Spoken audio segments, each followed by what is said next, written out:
So in 1999, before the Chuck Jones Center for Creativity actually was the Chuck Jones Center for Creativity, my mother and I were having a conversation comparing notes about the inspiration that we were hearing and seeing in so many people as we traveled with Chuck, and Chuck was still with us at that point, and that there was this kind of inkling that, or this question of how do we propagate this inspirational opportunity or the reality that Chuck had already been doing for decades. And the story is dated back into the 40s and the 50s, certainly into the 60s, 70s, and 80s, and continued as I traveled with him to art shows around the country. And that there were these moments where people said either his work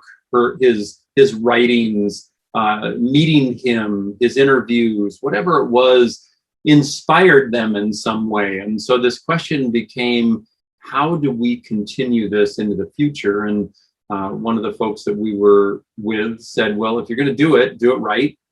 Start a not-for-profit. And hence that time in 1999, the Chuck Jones Center for Creativity was born.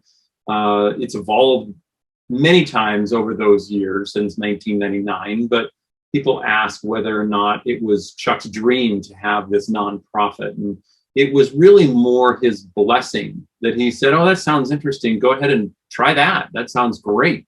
He didn't really have the goal of inspiring people. I think he just did it naturally. And I know that one of the things, as I observed him with people and when he spoke to groups and just being around him, that he lived in this place much of the time, this place of living in creativity. And it seems kind of overused these days, but he lived in a place where ideas and curiosity and passion all sort of bubbled up inside of him all the time. And I think that's the place where all great ideas come from. And so and he said very clearly, even before we started the Chuck Jones Center for Creativity, that he did not want a legacy. That wasn't his goal. And that his goal was, or people said, how can we honor what you did? Because he and his cohorts back at the time with Looney Tunes and beyond, he said, don't follow in my footsteps. There's already a Chuck Jones. There's already a Friz Freleng. There's already, Mike Maltese out there.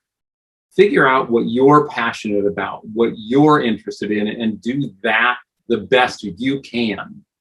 And by doing that, you honor what we did, because that is how we created what we created. So that was really the foundations for the Chuck Jones Center for Creativity.